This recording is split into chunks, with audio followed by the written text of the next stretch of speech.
The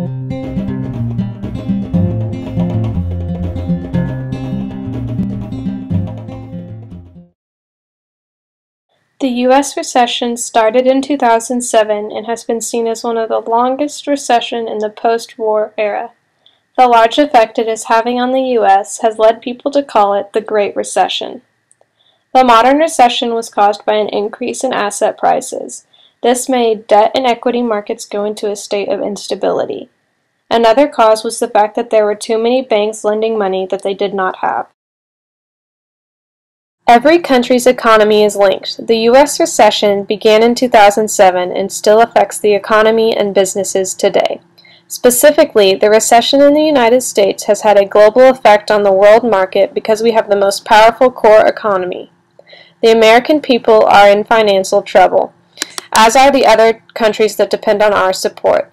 This recession was caused by the irresponsibility of the banks in the United States giving out too many loans for the wrong reasons. Even if the recession may be over, the long-term recovery will still be happening in the years to follow. While we are recovering, the government needs to stop being careless with spending and stop risking taking on more debt. The long-term recovery is taking so long that the world could slip into a global recession. Our recovery is crucial to the stability of the global economy.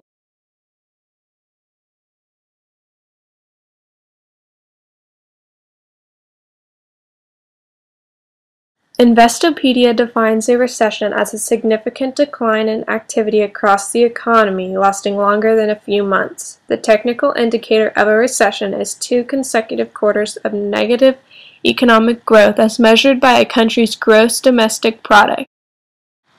Here is a video to help you understand more about what a recession is.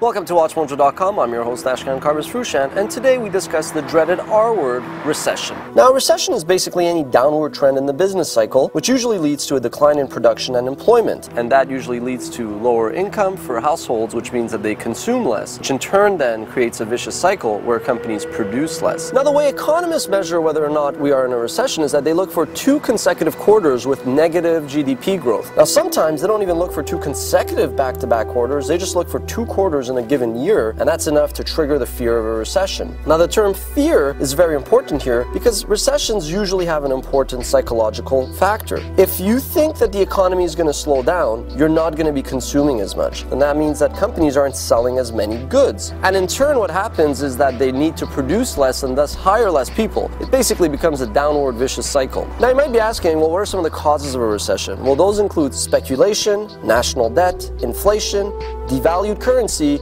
and the use of derivatives, which sometimes can get out of hand. And some of the effects, well, they're pretty much bad signs such as unemployment, foreclosures, bankruptcies, banks aren't lending as much money, the stock market takes a nailing, and ultimately all of this leads to inflation. So you're now in a recession, that sucks. What do you do to get out of it?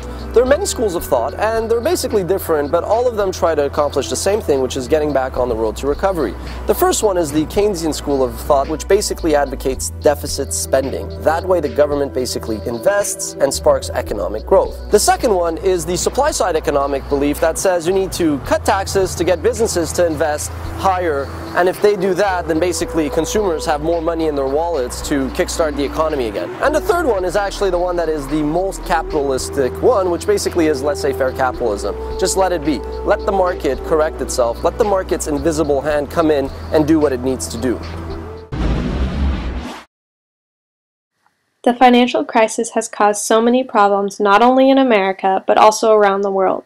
In the U.S., long-term unemployment has seen a 20% increase since the start of the recession in 2007 as of 2012. There have been many other ways that the recession has affected the United States. Not only has the unemployment gone up, but other things as well. Bank failures have skyrocketed, house foreclosures about doubled, and the number of people in poverty rose by more than 16 million. Business investments are going down as well as exports. The recession is really hurting the middle class, causing them to reduce spending. Some have even considered it one of the worst decades for the middle class. The government is still being a bit careless and not thinking for the better of the crisis. The federal government has started new efforts despite the recession to reduce homelessness and poverty. The United States Interagency Council on Homelessness gave this plan. The plan is to have chronic and veteran homelessness gone by 2015 and to end homelessness in families and children by 2020. The government is biting off more than they can chew in a time of recession and debt. Though it is a big problem, the U.S. needs to focus on our financial troubles before ensuing a plan so big as this one.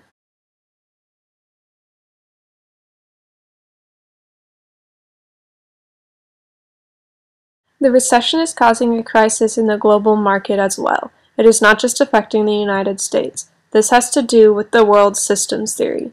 Immanuel Wallerstein thought up this. The theory consists of three principles as we learned in class.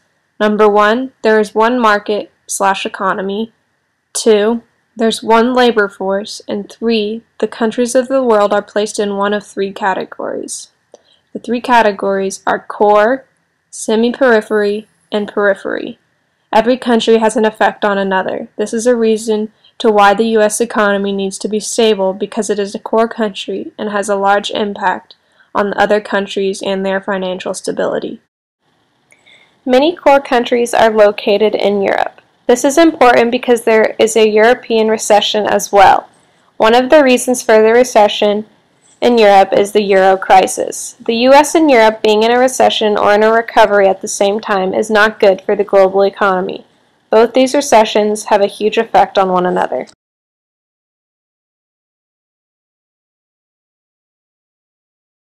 As you can see, this map shows the global status of the world from 2009.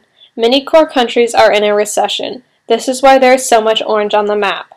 All the economies work together as one. When one is affected, so are the others. All the economies of the world are called the global economy or market.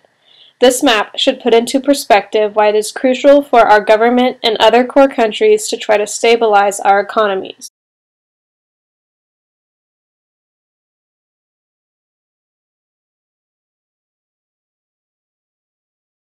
The Great Depression is often compared to the Great Recession because of the many economic similarities there are between them.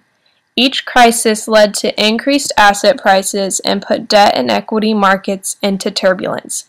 Assets are things like cars, houses, and businesses. The major difference in the two periods of troubles was the response of the Federal Reserve. During the Great Depression, they did not do much to save the economy. Since their policies were backed by precious metals, they could not do much to help. This led the United States into a time of deflation and high unemployment.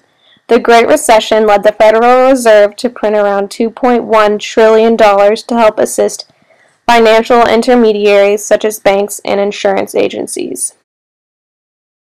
Many believe that we could be going into a depression, but the U.S. is already starting to slowly bounce back from this time of crisis.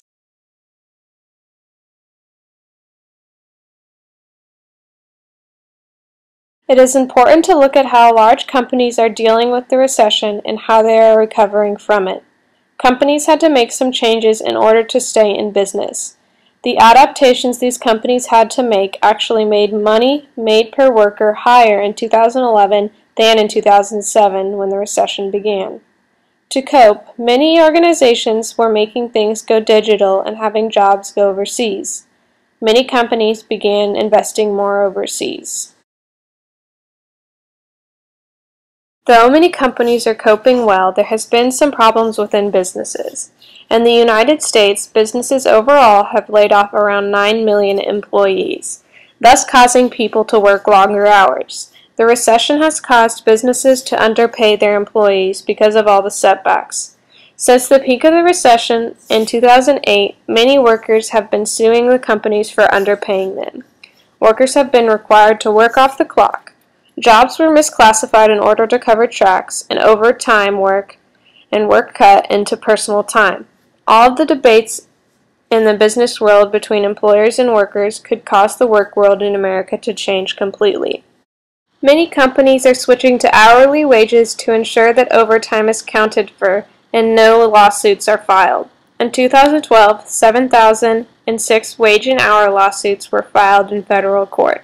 The Labor Department is stepping up their efforts to protect workers by hiring 300 wage and hour investigators.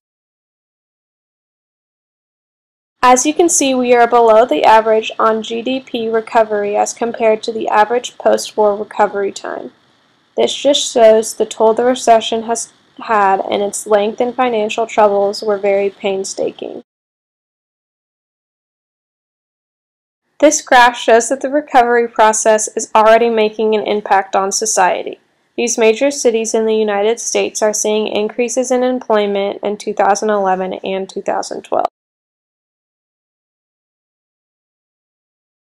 The recovery from the recession began in mid-2009. Employment has grown steadily this past year. The average monthly employment rate for growth in 2012 was 153,000 jobs. Last December marked the half-decade since the recession started and 42 months since the recovery began. If the growth of employment continues at the rate it is going now, then we will reach pre-recession levels by March of 2015. The economy needs faster growth in order to prevent another recession. Our GDP needs to increase as well. The stock markets are at an all-time high since the recession began. The youth of our generation are going to be greatly affected by financial instability, not only in America, but also other countries around the world. The U.S. is taking some very good steps into the future, but our progress should be better.